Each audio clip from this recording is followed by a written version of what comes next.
안녕하세요. 12월 16일 목요일 아침입니다. 오늘은 어제에 이어서 요엘서를 두 번째 살펴보겠는데요. 1장 13절부터 20절의 말씀을 가지고 오늘 주님의 날, 구원의 날인가 심판의 날인가 이런 제목으로 주님의 날에 대한 이야기를 좀 함께 나누며 은혜를 받고자 합니다. 요엘 선지자는 지금 불신앙으로 점철된 이스라엘 백성 모두가 하나님 앞에 회개할 것을 권고하게 됩니다. 1장 14절에 보면 금식일을 정하고 성회를 선포하여 장로들과 이 땅 거민 모든 백성이 하나님 앞에 모여 부르짖을지어다. 이렇게 모든 백성들이 죄를 회개하지 않으면 하나님께서 크고 무서운 재앙으로 심판하신다라는 그런 말씀을 전해주면서 우리가 빨리 회개해야 된다 이렇게 촉구하고 있습니다.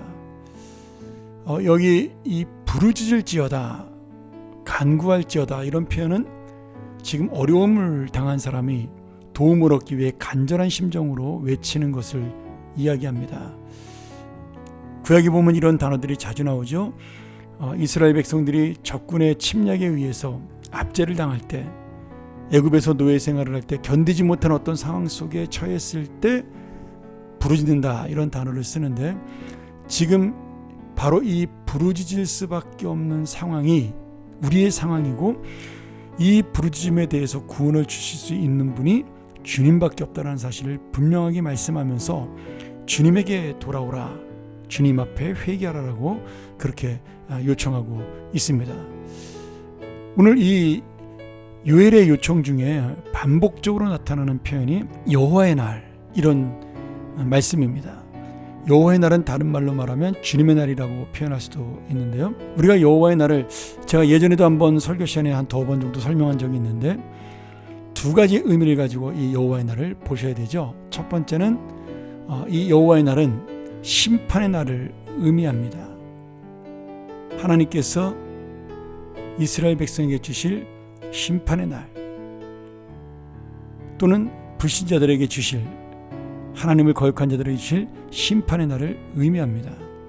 반대로 두 번째 여호와의 날은 마지막 때 예수 그리스도를 붙잡고 하나님의 은혜를 의지하는 자에게 주실 구원의 날입니다. 그러니 이 날은 하나님을 믿고 하나님을 붙드는 자에게는 구원의 날이 될 것이고, 하나님을 거역하고 불순종하는 자에게는 심판의 날이 된다. 이것이 바로 여호와의 날이죠. 그런데 이스라엘 백성들은 이 심판의 날, 여호와의 날을 자신들에게는 구원의 날이라고 그렇게 착각을 했습니다. 그래서 오늘 요엘이 특별히 이 말씀을 통하여 여호와의 날이 너희에게 구원의 날이 아니라 불순종한 너희에게 심판의 날이 될 것이니, 이 심판이 임하기 전에 철저하게 주님 앞에 회개하고, 그리고 주님 앞에 죄를 용서하는 부르짖음을 통해 구원을 얻으라고 그렇게 강조하고 있습니다. 오늘 이 여호와의 날은 바로 우리에게도 주신 하나님의 날입니다.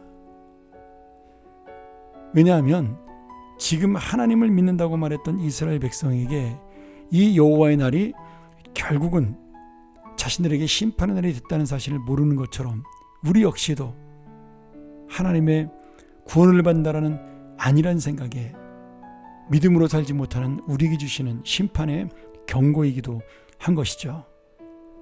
또한 반대로 이 현실이 어렵고 힘든 상황 속에서도 오직 믿음으로 주님만 바라보고 살아가는 하나님의 사람들에게는 이 날이 진정한 구원의 날이 되고 하나님이 함께 하시는 은혜의 날이 된다는 사실입니다. 오늘 여호와의 날은 언제나 우리를 기다리고 있고, 그날은 반드시 다가올 것입니다. 어떤 사람에게는 이 날이 하나님의 심판의 날로 올 것이고, 어떤 이에게는 이 날이 하나님의 구원의 희망의 날로 올 것입니다.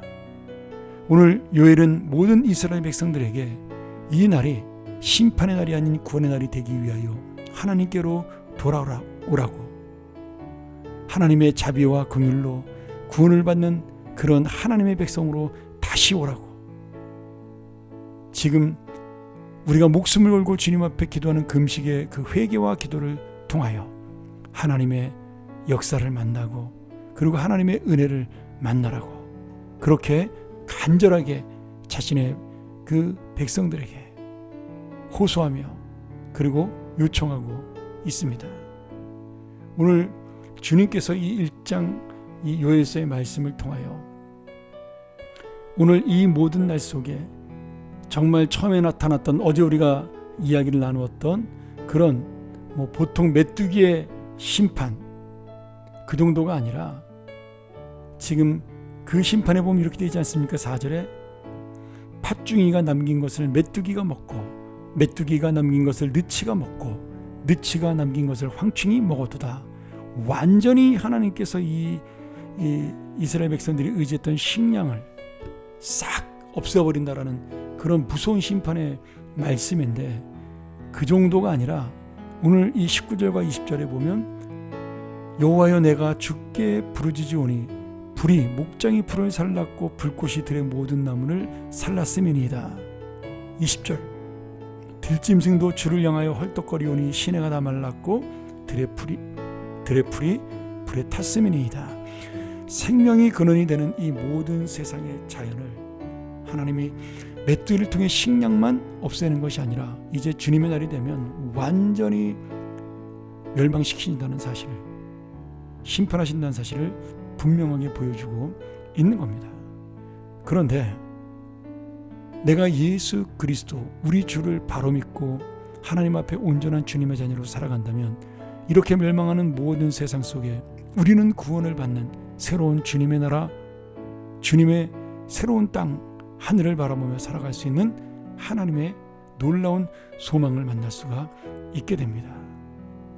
오늘 여러분 반드시 임할 이 여호와의 날, 주님의 날을 우리가 기억하면서 나는 그날 심판을 받을 자인가 아니면 구원을 받는 자인가, 그날 내가 절망에 빠질 자인가 아니면 소망으로 그날을 기다리는 자인가, 다시 한번 나의 믿음을 돌아보며 주님의 은혜를 의지하고 내가 혹시라도 지금 주님 앞에 잘못된 삶을 살아간다면 그날을 두려워하여 주님 앞에 부르짖고 돌아오는 하나님의 사람들, 그리고 끝까지 믿음으로 살아가는 주님의 자녀가 되기를 간절히 축원합니다. 기도하겠습니다. 하나님 아버지, 이 여호와의 날 우리에게 구원의 날이 되게 하여 주시옵소서. 이 여호와의 날 우리에게 소망의 날이 되게 하여 주옵소서. 예수 그리스도의 재림을 기다리며 이 세상의 어떤 좋은 것도 우리가 갖고 있는 이 재림의 신앙, 그리고 종말의 신앙, 천국의 신앙을 놓지 않게 하는 그런 놀라운 믿음이 우리 안에 있게 하여 주시옵소서. 오늘도 이 말씀을 의지하고 살아가는 하나님의 자녀가 되게 하여 주옵소서. 예수님의 이름으로 기도합나이다. 아멘. 우리 다시 한번 이 말씀 묵상하며 주여, 현실에 내가 이 화려함 속에도 심판으로 오실 주님의 날을 기억하며 나는 그날을 구원으로 맞는 하나님의 사랑으로 살게 하여 주옵소서. 함께 기도하며 묵상하며 나아갑니다.